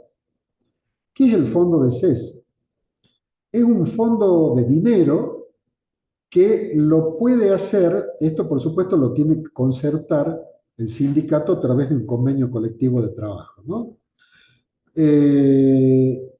Todos los meses, cuando se le paga la remuneración al trabajador, un determinado porcentaje, que en este caso lo ponen en el 8%, ¿cierto?, se va depositando en una cuenta a nombre del trabajador en un banco oficial, ¿no es cierto?, de manera tal que cuando el trabajador se retire de esa, digamos, extinga su contrato de trabajo, en vez de pagar el empleador la indemnización por antigüedad, tenga este fondo de cese, ¿no es cierto?, que tendría naturaleza indemnizatoria y reemplazaría a la indemnización por antigüedad. Pero yo me pregunto, en la lógica, ¿no?, la lógica jurídica, ¿qué sindicato va a pactar en un convenio colectivo de trabajo sustituir la indemnización por antigüedad, que es una de las más importantes que tiene la ley de contrato de trabajo o la legislación laboral, por un fondo de cese laboral? ¿Quién va a pactar peores condiciones para los trabajadores que nuclean, ¿no?, para los trabajadores que afilia ese sindicato? ¿Lo van a matar a lo de la comisión directiva? ¿Cómo van a pactar peores condiciones que las que establece la ley? Además, cuando se ha introducido esto, no han tenido en cuenta las disposiciones generales de la ley, que no se puede pactar en contra de la ley. Y si se pacta en contra, ese pacto es nulo y queda automáticamente sustituido por la ley de contrato de trabajo, ¿no? Pero yo lo que le tengo que enseñar es que la ley base ha introducido en el artículo 245, este fondo de cese, ¿no? Que lo que se pretende es derogar la indemnización por antigüedad y reemplazarlo por este fondo de cese. Este fondo de cese no... Sí, diga. Un segundito. Pero no estaría ahí el trabajador pagándose él su fondo y el empleador no paga nada. No sé, No, como no, que... no, porque además de la remuneración, el empleador va a depositar un 8% de la remuneración del trabajador en esa cuenta, ¿no es cierto?, que va a sustituir la indemnización por antigüedad. O sea, lo paga el empleador. No es aporte y contribución como es en el sistema de la seguridad social, sino es solamente un aporte del empleador. ¿Durante cuánto tiempo, doctor? Durante todo el tiempo que dure la relación laboral. Durante todo el tiempo que dure la relación laboral. Bueno, esto lo ha introducido la ley bases, ¿no? El fondo de cese. Yo lo que les quería decir también que esto no lo ha inventado este gobierno, sino que este fondo de cese es propio ya lo vamos a ver la próxima bolilla, la bolilla de los estatutos, es propio del estatuto de los trabajadores de la construcción. Trabajadores de la construcción no tienen indemnización por antigüedad, porque por la naturaleza propia de la prestación de la actividad, o sea, digamos, son contratos cortos, porque el albañil, el trabajador de la construcción, realiza la obra, se termina la obra, se termina el contrato. Va y busca otra obra, o el empleador, si es un contratista o es una empresa constructora, lo va a llevar a otra de sus obras, ¿no es cierto? Pero son contratos cortos, son contratos donde se termina la obra y se termina el contrato de trabajo. Tienen una amplia, digamos, traslación geográfica, hay una alta especialidad también, porque en la construcción están los que hacen desde los cimientos hasta los revestimientos, la pintura, bueno, hay distintas cosas que forman parte de la industria de la construcción, ¿no? Eso lo tenían ellos y ya desde hace muchos años, y se pretendió copiar este fondo de cese, ¿no es cierto?, para los trabajadores en general de toda la República Argentina, que no tienen la particularidad que tienen los trabajadores de la construcción, ¿no? Pues tienen un contrato que sí perduran en el tiempo. No son contratos cortos, sino normalmente tienen la virtualidad de extenderse hasta que el trabajador cumpla los requisitos de la ley previsional para acogerse a algunos de los beneficios de la jubilación, lo que le correspondiera, ¿no? Bueno, esto es una introducción de la ley bases, como también lo es el despido discriminatorio. El despido discriminatorio nosotros lo teníamos ya inventado, ¿no es cierto?, creado pretorianamente por los jueces laborales, ¿cierto? Hay muchos casos, hay casos emblemáticos, por ejemplo, Álvarez con Cencosud, ¿no es cierto?, que es de la Corte Suprema de Justicia de la Nación, donde estableció los parámetros de qué es despido discriminatorio y donde se establece que siempre al trabajador se le debe respetar la dignidad, ¿no es cierto?, y que cualquier acto o hecho que vaya en contra de esa dignidad se considera un acto o hecho discriminatorio, ¿no? Otro de los fallos es el fallo Pelicori contra Colegio Público de Abogados de la Capital Federal, donde la Corte Suprema de Justicia de la Nación dijo que en el caso del despido discriminatorio hay una modificación en la dinámica probatoria, porque normalmente el trabajador que es despedido y es discriminado no está en mejores condiciones de probar que el hecho por el cual ha puesto fin a su contrato de trabajo es un hecho discriminatorio. Razón por la cual en este caso la Corte convalidó lo que habían aplicado los jueces inferiores, diciendo de que era suficiente con que el trabajador aporte a la causa una serie de indicios ¿no es cierto?, como prueba y que haga que la contraparte, o sea, el demandado, tenga que demostrar que esos hechos no han tenido el carácter de discriminatorio que se le imputa en esa causa, ¿no? Esto ha sido muy importante porque ha liberado, digamos, al trabajador y lo ha protegido también del deber de probar. Ustedes saben que en un juicio, quien prueba los hechos que ha alegado gana el juicio, ¿no? Pero hay distintas teorías, ¿no? La teoría de la carga dinámica probatoria, que se debe probar quien está en mejores condiciones de probar. Está la teoría de la inversión de la carga probatoria, ¿no es cierto? En algunos casos, ya lo vamos a ver en el derecho del trabajo, uno alega y es el otro quien debe probar. Nosotros lo tenemos tanto en el Código Procesal de la provincia como en la Ley de Contrato de Trabajo, y en el caso de los despidos discriminatorios, con este fallo que les digo, se llama Pelicori, el caso Pelicori, la Corte estableció esta modalidad probatoria, ¿no? Se lo remarco porque hay una norma dentro de este artículo nuevo, que es el 245 bis, que va en contra de todo esto. Todo lo que ha costado a la doctrina y a la jurisprudencia armar, digamos, un andamiaje protectorio para el trabajador discriminado, con un artículo han echado por tierra, han tirado por la borda todo lo que ha costado años construir, ¿no? Y además, en estos casos, se ha dicho de que la discriminación no se puede monetarizar, ¿sí?, como hace el 245, que tiene una reparación integral, ¿no es cierto? Porque nosotros hemos tomado la ley 23592, que es la ley antidiscriminatoria, para todos los ciudadanos de la Argentina, está esta ley, la 23592, pero para el trabajador discriminado ahora la hemos separado y le hemos puesto una protección inferior porque ha monetarizado la discriminación, estableciendo cuánto es el porcentaje que se le debe pagar, ¿no?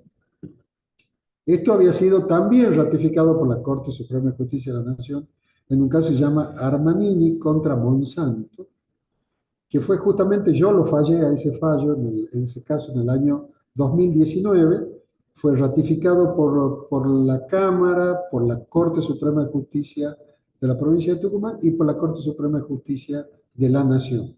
O sea que con estos fallos, Álvarez con Cencosud, Pelicori contra Colegio Público de Abogados de la Capital Federal y Armanini contra Monsanto, digamos, nosotros teníamos armado todo cómo íbamos a determinar, fallar y condenar un despido discriminatorio, razón, digamos, hecho que se han tirado por la borda al dictarse este artículo 245 bis, ¿no?, que dice que que en caso de despido discriminatorio corresponderá el pago de una indemnización equivalente al 50% de la establecida por el artículo 245, ¿no es cierto?, por la indemnización por antigüedad. Y según la gravedad, los jueces podrán aumentar hasta un 100%. O sea que también lo hemos judicializado, porque acá nos habla, no en la teoría, en la ejecución del contrato, sino también de un juicio. Al hablar de jueces, tenemos que hablar de un juicio laboral, o sea, que lo obliga al trabajador a recurrir a los ámbitos judiciales. Además dice que esta indemnización no será acumulable con ninguna otra indemnización agravada. Y yo en la clase pasada del martes le decía, fíjense en lo que sería para una empresa ustedes saben tiene un fin económico, ¿no es cierto? Ellos lo que buscan es mayor rentabilidad, tener mejores costos, ¿no es cierto?, tener mayores ingresos. Entonces, tengo una situación de que tengo que despedir a una trabajadora que está embarazada y por lo tanto yo no la puedo despedir 7 meses y medio antes del parto, de la fecha probable del parto, y 7 meses y medio posteriores al parto, porque eso dice la ley, ¿no? Esos 15 meses yo no la puedo despedir. Si la despido, le tengo que pagar una indemnización costosísima, que consiste en el pago de las remuneraciones que esa trabajadora hubiera percibido en un año. O sea, le tengo que pagar 13 sueldos, ¿no? Los 12 sueldos calendarios más el sueldo anual complementario. Entonces me aparece a mí esta disposición de la ley que dice que no será acumulable con ninguna otra indemnización. Entonces yo le puedo decir al dueño de la empresa, ¿qué te parece si la despedimos un despido discriminatorio. La discriminemos, cosa que la despidamos por despido discriminatorio, que le vamos a pagar el 50% de la indemnización por antigüedad. ¿No es cierto? Y no le tenemos que pagar los 13 sueldos. O sea, le pagamos la mitad de la indemnización por antigüedad, que también se paga en el caso de cuando despedimos a una trabajadora embarazada, ¿no es cierto? Y no los 13 sueldos, en términos económicos, pero es un milagro, ¿no es cierto? Porque no pago los 13 sueldos, pago la mitad de la indemnización del 245. Una cuestión que nos lleva al absurdo jurídico, ¿no? Yo siempre les remarcaba de la lógica. Bueno, acá nos da una disposición ilógica. Además, establece que la prueba estará a cargo del trabajador. Pero ¿cómo? Y todo lo que hemos hablado de Pelicori recién, bueno, lo echa por tierra. No va más Pelicori. Ahora, lo tiene que probar el propio trabajador, ¿no?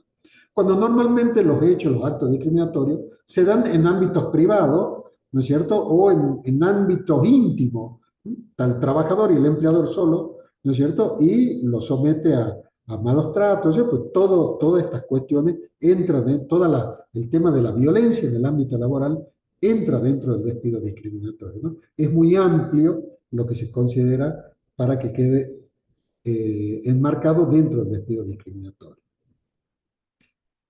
O sea que todo el tema de la prueba está a cargo del empleado, del trabajador, ¿no? Y por último, para rematar la frutilla del postre, dice que el despido discriminatorio produce la extinción definitiva del vínculo. Nosotros hemos estudiado en Civil 1 que los actos nulos no producen efecto. Un acto o un hecho discriminatorio es un acto o un hecho nulo, ¿no es cierto? Un acto o hecho jurídico nulo, porque es discriminatorio, y por lo tanto no produce efecto. Recién les hablaba del caso de Armanini, que era un ingeniero, es un ingeniero, que ha sido despido discriminatorio porque era discapacitado. Él decía, yo no puedo caminar, estaba en silla de ruedas, pero sí puedo trabajar. Y lo demostró y se le dio la razón. Y ese despido discriminatorio, como acto nulo, no surtió efecto y se lo reinstaló en el trabajo. Con una serie de condiciones, ¿no? Porque él había definido el infierno propio, el infierno mismo dentro de su ámbito laboral. Entonces no tenía mucho sentido reinstalarlo en ese infierno. Entonces yo lo que dije en esa causa es que además, como una obligación de hacer, el empleador, Monsanto, debía adecuar las condiciones de trabajo para que este trabajador discapacitado pueda ejercer válidamente su arte, ciencia y conocimiento, ¿no es cierto?, como ingeniero dentro de la empresa. Entonces se adecuó y recién se lo reinstaló y se le mandó a pagar los salarios caídos. O sea, desde que lo habían despedido discriminatoriamente hasta la reinstalación efectiva se le mandó a pagar. Ahora con esta nueva disposición eso no se podría hacer. Les cuento que hoy Armanini, hoy 18, 19 de septiembre, está trabajando en esa empresa, ¿no? Que ya no se llama más Monsanto porque la ha comprado otra empresa que se llama Bayer. Así que fíjense en que esta disposición también echa por tierra estas cuestiones, además de introducir una cuestión ilógica, que es que le damos efecto extintivo a un acto nulo, que por definición es un acto nulo, ¿no? Bueno, trabajo para los abogados, ¿no es cierto?, que hagan los planteos que consideren necesarios. Yo les quiero decir que a mí me cuesta mucho explicar estas cuestiones que por ahí nos llevan al absurdo jurídico y que a este tema del despido discriminatorio no lo vamos a dar como trabajo práctico, o sea, no lo vamos a tomar en los exámenes o en los parciales, en la parte teórica, pero no como parte práctica, ¿no? Disculpe, profe, le hago una pregunta, porque no entendí Hágalo. muy bien. Entonces, el despido sin causa del 245, en términos monetarios para la empresa, ¿sería mayor que el despido, que la indemnización, digamos, por despido discriminatorio? Lo que pasa es que cuando vos despedís a un trabajador por un acto, un hecho discriminatorio, tenés que pagar la indemnización y además el despido discriminatorio. O sea, vos vas a calcular la indemnización por despido y le vas a agregar un 50% del despido discriminatorio. Vas a tomar lo que has liquidado en concepto de indemnización por antigüedad, a eso le vas a agregar un 50% en concepto de despido discriminatorio. Bien. Antes del dicto de esta ley, nosotros, lo que dice la ley 23.592 es que el juez ordenaba el inmediato cese de los hechos o actos discriminatorios y a resarcir los daños materiales y morales que había producido ese hecho. Claro, es decir que Ajá.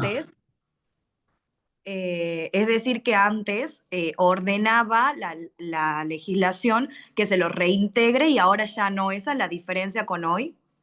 Claro, porque antes vos tenías la posibilidad de que cuando se estaba produciendo el hecho discriminatorio, vayas al juez y le pidas una medida cautelar. Entonces el juez ordenaba inaudita parte, o sea, sin preguntarle al otro, sin darle vista a la contraria, a que cese el acto discriminatorio. Y si se había producido algún daño moral o material, o sea, un daño efectivo y además un daño moral, que es un daño psicológico, ¿no es cierto?, que se le produce al trabajador por el hecho de ese acto discriminatorio, lo mandas a pagar, sin resolver el contrato de trabajo. Porque Perfecto. muchas veces el que produce el acto discriminatorio no es el empleador, puede ser un compañero, puede ser un superior, puede ser un inferior. Esto es la teoría, yo tengo escrito muchos trabajos sobre violencia en el ámbito laboral y esto entra dentro del acoso laboral, el acoso psicológico en el ámbito laboral, que algunos le llaman mobbing, así surge en Europa. Nosotros le decimos acoso psicológico, que puede ser hecho, o sea, todas las situaciones que van en contra de la dignidad del trabajador, que pueden ser originadas por el dueño, por un trabajador jerárquicamente superior al acosado, por un compañero de trabajo, por compañero de trabajo o por dependientes de ese trabajador, la famosa serruchada de piso, ¿no es cierto? O tu compañero de trabajo, o tu superior, o el dueño. Es muy amplia la posibilidad de que se produzcan este tipo de acoso psicológico dentro del ámbito laboral. Entonces antes el trabajador podía recurrir a 23.592 y en una causa decir, pedirle al juez como medida cautelar que ordene el cese de esos hechos o actos discriminatorios y mandar a pagar los daños que había causado. Bueno, hoy ya no existe. Hoy el trabajador discriminado está discriminado, porque ya no le aplicamos la 23.592, que lo había dicho allá la Corte Suprema de Justicia de la Nación en Álvarez con Cencosud. ¿No es cierto? No, ahora le tenemos que aplicar el 245 bis. O sea, lo discriminamos al trabajador discriminado, valga la redundancia, y ojalá que lo puedan entender. Perfecto. Bueno, ¿qué horas son? 5:30. Bueno, continuemos. Hemos quedado en el despido indirecto, el 246. Establece de que el despido puede ser directo o indirecto. Y habíamos dicho en clase también que el despido indirecto es cuando el propio trabajador genera o materializa ese despido o esa falta grave, ese incumplimiento que surge del contrato de trabajo por parte del empleador, pero que no lo hacía efectivo o lo hacía en forma verbal, ¿no es cierto? El trabajador intimaba y se daba por despedido, ¿no? O sea que él generaba o materializaba el despido hecho por el trabajador, por el empleador. Eso es lo que nosotros llamamos el despido indirecto, porque el despido tiene que tener una fecha cierta. Se debe materializar el despido con una fecha cierta, que es la fecha de terminación del contrato. Así como existe una fecha de ingreso, que es la fecha donde comienza el contrato, existe una fecha cierta de terminación del contrato, que hasta la fecha hasta la cual le vamos a liquidar las indemnizaciones que correspondieran en cada caso, ¿no? Bueno, eso lo tiene previsto el artículo 246 y dice que en esos casos corresponde la indemnización del 232, que es el preaviso, el 233, la integración del mes del despido, y el 245, que es la indemnización por antigüedad o indemnización por despido sin causa. Después, en el 247, esto ya también lo habíamos visto en clase, son con causas objetivas, ¿no? Cuando el empleador tiene causales para despedir. El 247 nos habla de la fuerza mayor o causas económicas no imputables, ¿no? Fuerza mayor o caso fortuito o causas económicas no imputables al empleador. En ese caso, corresponde una indemnización reducida. ¿Cuál es esa indemnización reducida? Vamos a hacer todo el procedimiento para determinar la indemnización del 245 y el resultado lo vamos a dividir en dos. O sea, es la mitad de lo que le corresponde por la indemnización de despido sin causa. Eso es sencillo, lo que tenemos que saber es liquidar la indemnización por despido sin causa. Lo mismo pasa con la muerte del trabajador, ¿no es cierto?, que le corresponde la indemnización reducida a los herederos.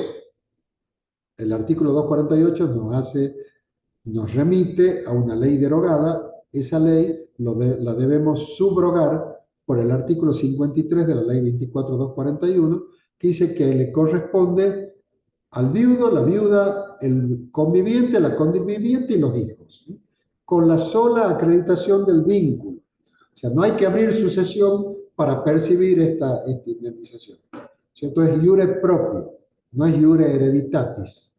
Lo que sea iure hereditatis sí provienen de una sucesión de una persona titular de determinados bienes registrables que debe abrir sucesión para que esos bienes se transfieran a los herederos.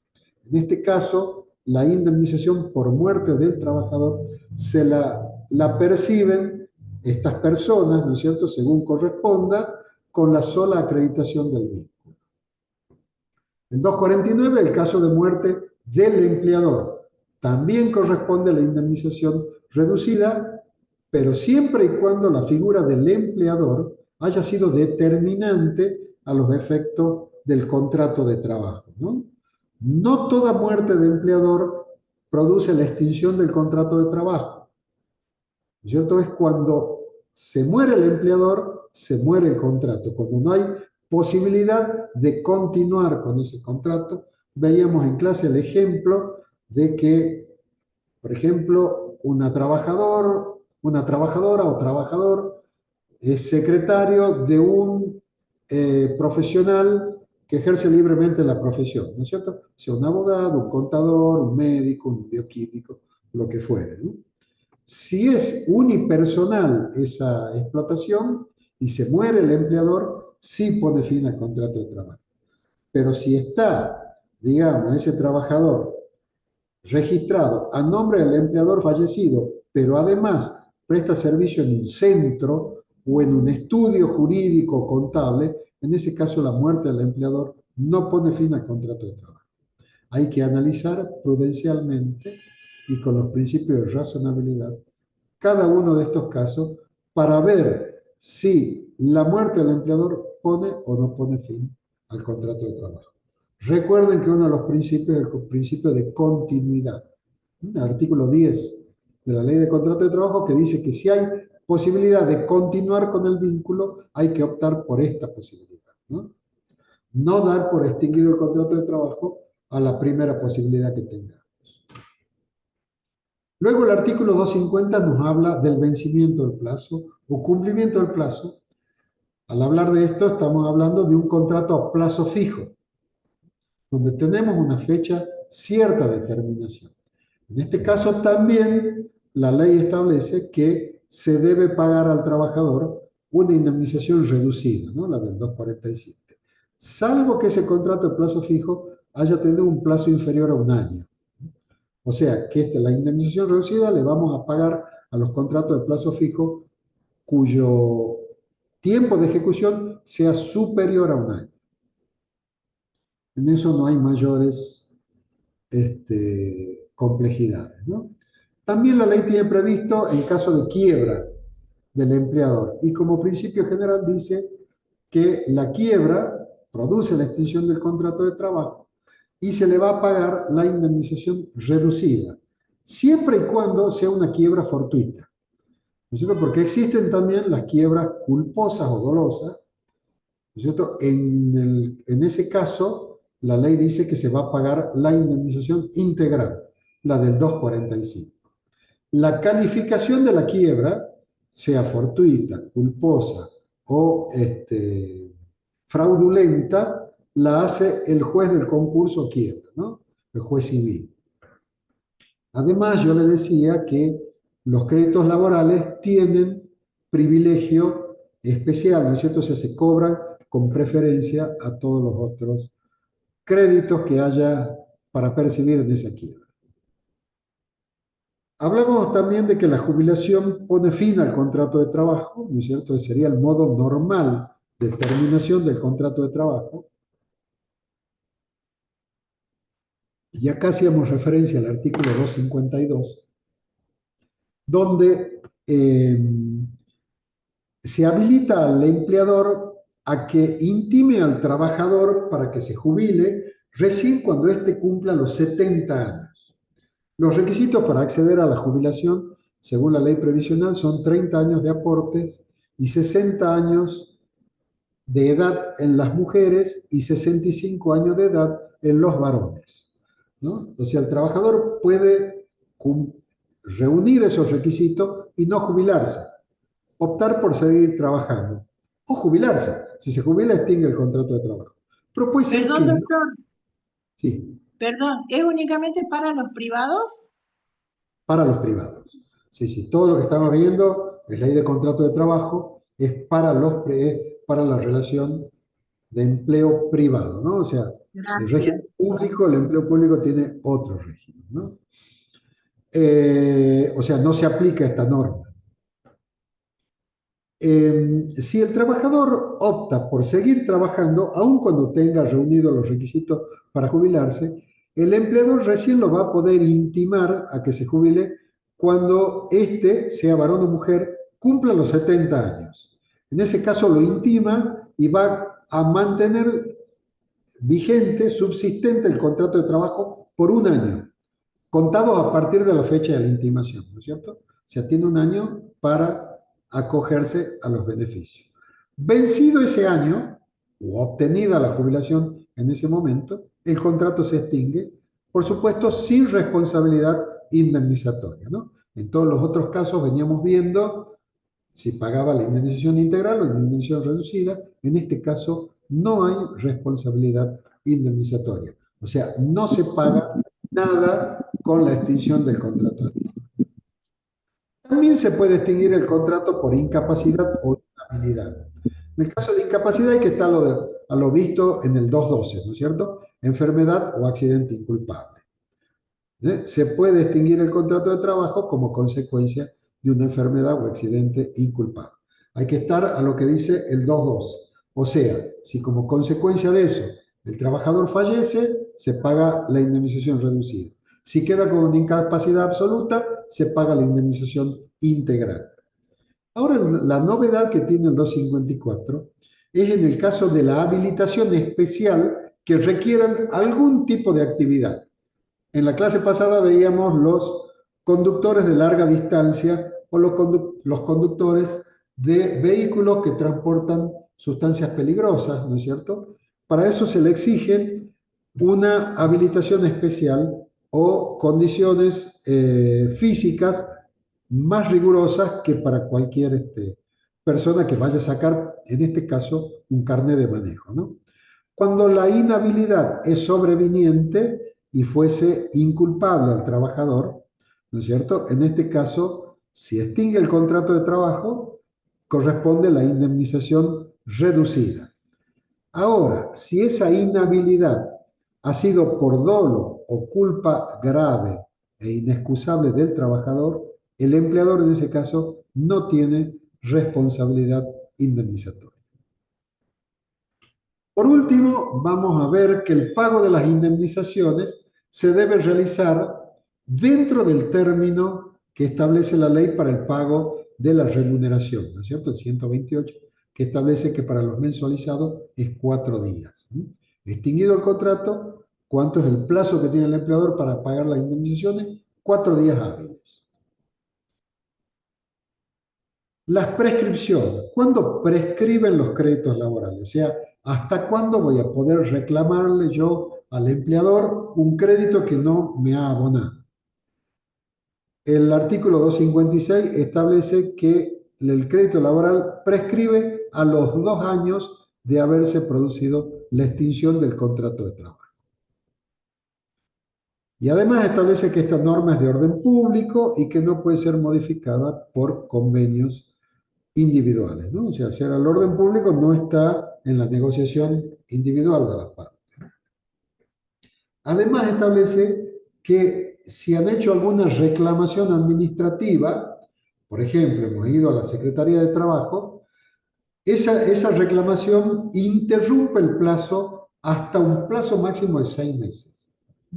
Si en los 6 meses no se ha resuelto, se reanudan el plazo de 2 años para que prescriban los créditos laborales. En los casos de los accidentes o enfermedades profesionales, el 258 también nos dicen que es bianual, o sea, prescriben a los 2 años, pero estos se computan a partir de que se le ha hecho la determinación de la incapacidad o el fallecimiento de la víctima, ¿no? Como consecuencia de esa enfermedad o accidente inculpable.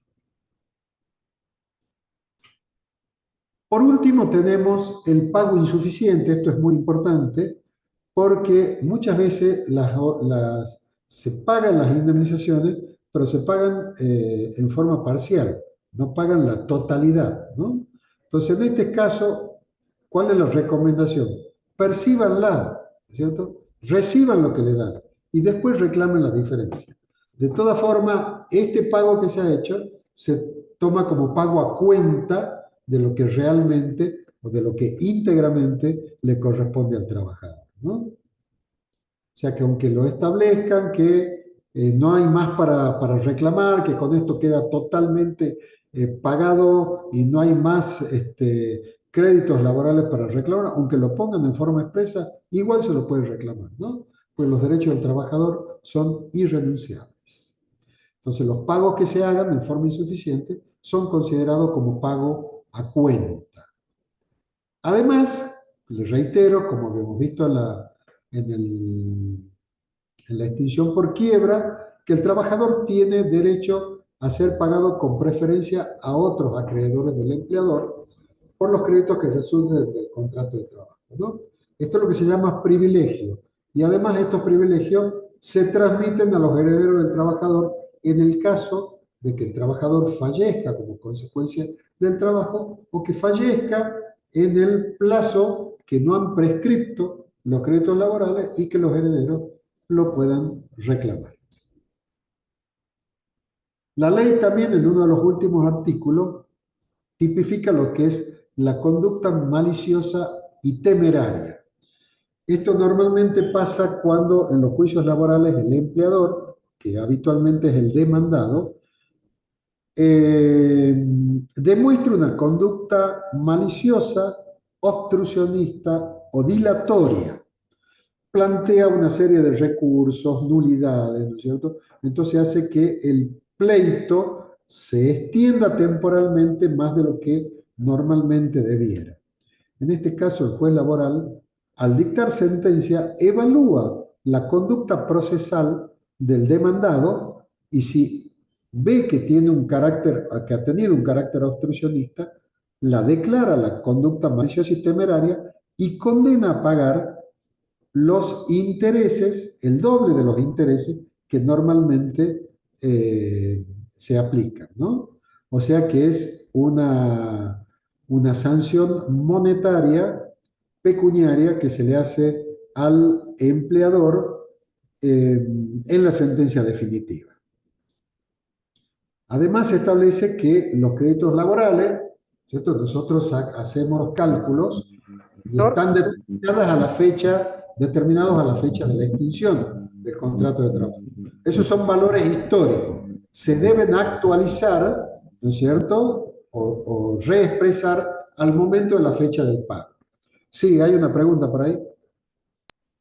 ¿Esa conducta se lo solicita al juez o el juez de oficio lo dictamina? Normalmente se la solicita, ¿no? Conducta temeraria y maliciosa, lo piden las partes en el pleito, pero, o sea, nuestro código procesal dice que el impulso, o sea, del proceso corresponde a las partes, ¿no? Pero es cierto también que el juez laboral es un juez director del proceso, ¿no? Y puede disponer medidas de oficio, ¿cierto? Siempre y cuando que no rompa la igualdad de las partes, ¿no? O sea, que no supla una negligencia de la otra parte, pero cuando hay una conducta evidentemente obstruccionista y dilatoria, el juez puede condenar el artículo el 275 de la Ley de Contrato de Trabajo. Bueno, como les decía, cuando uno liquida las indemnizaciones, la liquidamos a la fecha de la extinción del contrato de trabajo. Esos montos históricos hay que reexpresarlos o actualizarlos. No me gusta utilizar la palabra actualización porque la actualización de los créditos está prohibida en la República Argentina desde el dictado de la ley 23696, ¿no? Actualizar un crédito es aplicar el índice de precios al consumidor más un porcentaje digamos, de un interés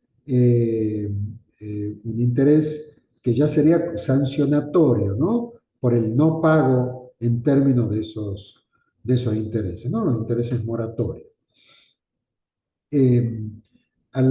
Cuando el trabajador perciba efectivamente, o sea, le paguen materialmente los créditos laborales, deben estar reexpresados al momento del pago, ¿no? Eso también lo establece la Ley de Contrato de Trabajo. Además, la ley establece que todo pago debe hacerse en el juicio, no pagarle, digamos, en forma privada, pues normalmente por ahí le dicen, haceme firmar o firmame un recibo, o sácame un recibo firmado en blanco y lo llenan, ¿no es cierto?, para evitar esa práctica usual, la famosa mexicaneada, ¿no es cierto? La ley establece que todo pago debe hacerse en el juicio, en una cuenta judicial, a la orden del juzgado y como perteneciente a los autos o al juicio del rubro, ¿no? El pago que se haga sin observar esto puede ser declarado pago nulo. Ustedes saben que como principio general, el que paga mal paga dos veces, ¿no? O sea que la recomendación es hacerlo al pago en juicio. Además, la Ley de Contrato de Trabajo dice que el pacto de cuota litis no puede exceder del 20%. Ustedes saben lo que es el pacto de cuota litis, ¿no? Es el pacto que hace el abogado con el trabajador despedido, ¿no es cierto? Y le dice que además de mis honorarios, yo te voy a cobrar un porcentaje de lo que vos cobres. Entonces, ese pacto de cuota litis no puede exceder del 20%, y además requiere la ratificación personal del trabajador y la homologación judicial. O sea, un pronunciamiento judicial donde diga, la homologación, ¿no es cierto?, donde diga de que se han cumplido con los requisitos legales. Por último, tenemos el desistimiento de las acciones y derechos, debe hacerse también en forma personal. Así como existe el derecho a peticionar a las autoridades, ¿cierto?, el derecho a iniciar un juicio, existe también el derecho a desistir de las acciones y del derecho, del proceso y de la acción. Yo puedo desistir del proceso y no de la acción. O sea, desisto de este juicio, pero no de la acción, que si no están prescriptas la puedo volver a iniciar. La ley establece que si hay desistimiento de acciones y de derechos, ¿no es cierto?, debe hacerse en forma personal y también requiere homologación judicial por parte del juez. Y con eso damos por terminada la clase de hoy. Fíjense que yo siempre les digo que a mí me gustan las clases cortas y estamos dando clases bastante extensas, ¿no? Pero bueno, el tema lo requiere, ¿no? Así que bueno, ¿hay preguntas? Y si no hay preguntas, el martes nos vemos lleven papel, cuaderno, para ir anotando, trato